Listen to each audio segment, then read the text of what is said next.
segala yang tidak wujud, tidak pernah kita dengar, tidak pernah kita rasakan, belum tentu perkara itu juga tidak ada. Tapi begitu juga sebaliknya, kita meyakini segala yang tidak ada, segala yang tidak mewujud, barangkali itu juga suatu ketololan. Barangkali dari sanalah cerita ini berangkat.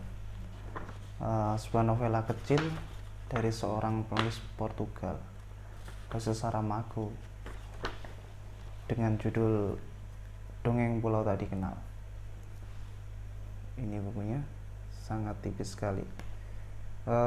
Novela ini diterbitkan oleh penerbit Sirka dan diterjemahkan oleh Roni Agustinus. Cerita ini berangkat dimulai dengan seorang lelaki yang meminta sebuah kapal kepada seorang raja. Jadi si lelaki ini adalah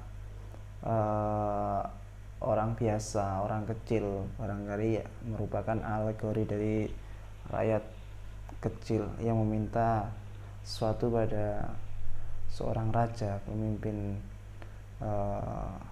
suatu negara. Lelaki ini memulai permintaannya dengan sesuatu yang unik. Jadi dia seakan-akan tahu kelemahan dari sistem kerajaan atau suatu birokrasi yang barangkali nampak tak ada celah di luar sana, tapi dia tahu, dia cerdik. Jadi di sini dikatakan bahwa si lelaki tadi menuju sebuah pintu dari suatu istana, di mana istana itu memiliki banyak sekali pintu. Sementara pintu yang ia tuju atau dituju si lelaki tadi ialah pintu yang dimana suatu pintu dimana rakyat atau warga menyerahkan upeti atau hadiah kepada si raja tadi untuk tentu saja untuk memudahkan urusan mereka. Dan raja ia sangat suka sekali dengan pintu itu, jadi setiap hari dia berada di balik pintu itu. Jadi dia sangat senang sekali ketika mendapat upeti. Ketika si lelaki tadi berada di pintu itu dan tidak mau pergi sebelum bertemu dengan raja, otomatis hal ini menimbulkan banyak pertanyaan, bagi warga atau juga bagi si raja tadi, di mana warga akan menganggap bahwa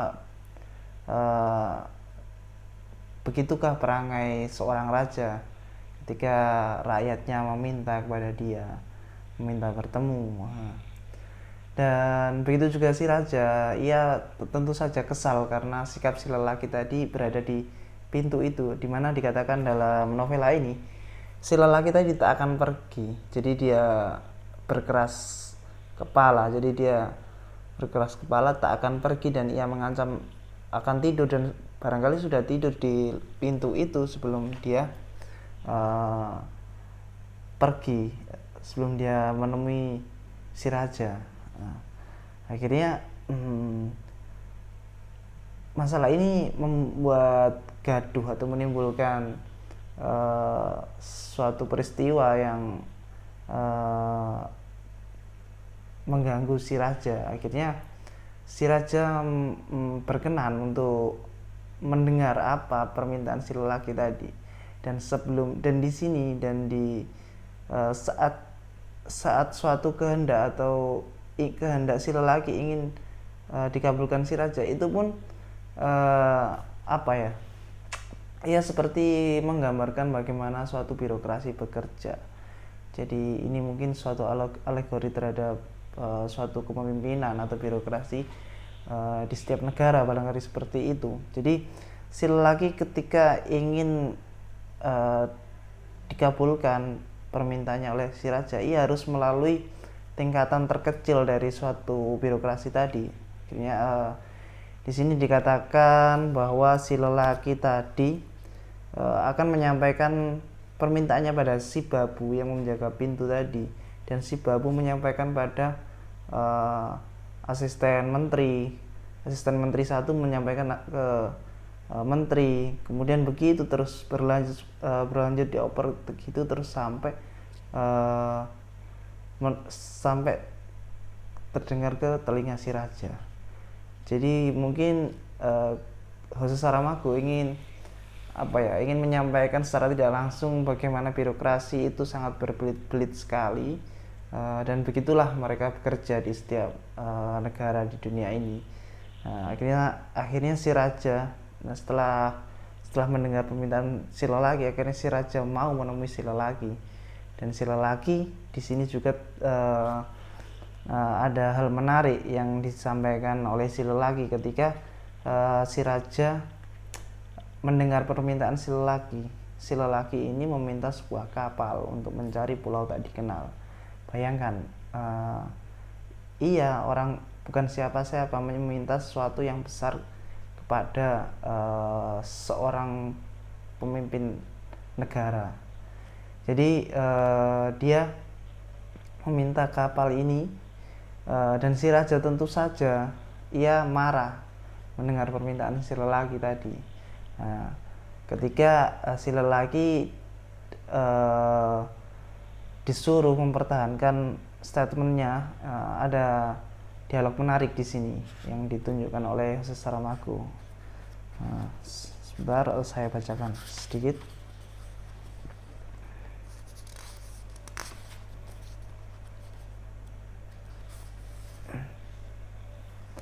Omong kosong, tak ada lagi pulau yang tak dikenal, begitu kata raja. Siapa yang memberitahu Anda, Tuan, bahwa tak ada lagi pulau yang tak dikenal? Begitu jawab si lelaki. Mereka semua ada di peta, jawab raja. Cuma pulau-pulau yang tak dikenal yang ada di peta. Dan pulau tak dikenal apa ini yang ingin kau cari? Begitu tanya raja. Andai saya bisa mengatakannya pada Anda, berarti pulau itu sudah dikenal. Apa kau pernah dengar ada seorang membicarakannya? Tanya raja. Lebih serius sekarang. Tidak, tak ada. Kalau begitu mengapa kau bersikeras pulau itu ada? Jawab si lelaki yang ini. Semata karena tidak mungkin tidak ada pulau yang tak dikenal. Gitu kata si lelaki. Semata karena tidak mungkin tidak ada pulau yang tak dikenal.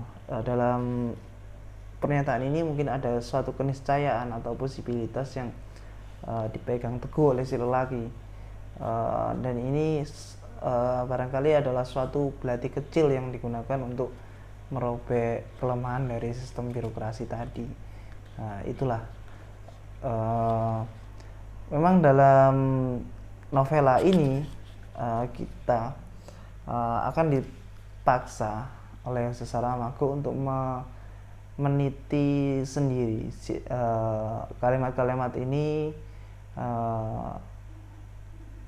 kalimat siapa. Maksudnya dalam narasi ini tidak ada kalimat langsung sebagaimana dialog di kebanyakan novel. Jadi tidak ada. Jadi hanya narasi tertulis panjang, seakan-akan ini seperti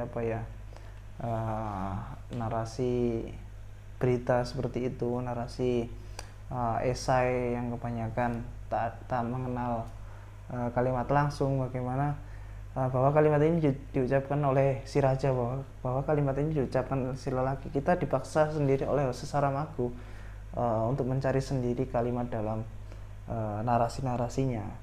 Dan di sini Hose Saramago seakan-akan yang mempunyai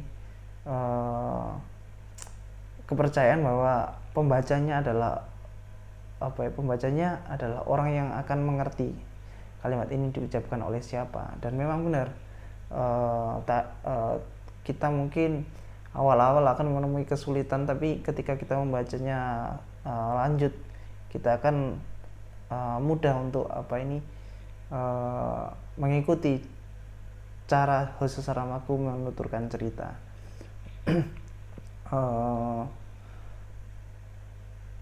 ada lagi juga memang beberapa novela ini memberikan memberikan suatu di awal-awal memberikan suatu harapan yang besar untuk membaca, bagaimana suatu rasa penasaran ditawarkan oleh Jose Saramago, bagaimana si lelaki yang akan menemukan pulau tak dikenal itu. Jadi seakan-akan yang memberikan rasa penasaran, memberikan banyak pertanyaan, bagaimana si membaca akan penasaran terhadap suatu pencarian, suatu petualangan, dan kita sebagai baca kerap kali mendamba bagaimana petualangan yang seru itu berlanjut atau di jalan tam. Namun Jose Saramago dengan novel setipis ini, apakah kita berharap dengan sebuah novel panjang yang menyuguhkan petualangan-petualangan? Namun di sini saya menulis juga esai tentang Dongeng Pulau Tak Dikenal ini dengan judul Pertunjukan Memeluk Gunung oleh Jose Saramago. Bagaimana adagium maksud hati memeluk gunung, apa daya tangan tak sampai. Namun di sini ikhtiar memeluk gunung itu barangkali telah dipertunjukkan oleh Jose Saramago dalam novela kecil ini. Jadi di sini dalam kepenulisan kita akan mendapatkan banyak tentang bagaimana sesuatu yang besar diakhiri dengan sesuatu yang sederhana, pendek. Mungkin kurang lebih seperti itu dari saya. Jika bermanfaat, silakan subscribe, share, like, dan komen. Jika ada yang perlu didiskusikan, silakan komen di komentar. Terima kasih, sampai jumpa lagi di ulasan buku yang selanjutnya.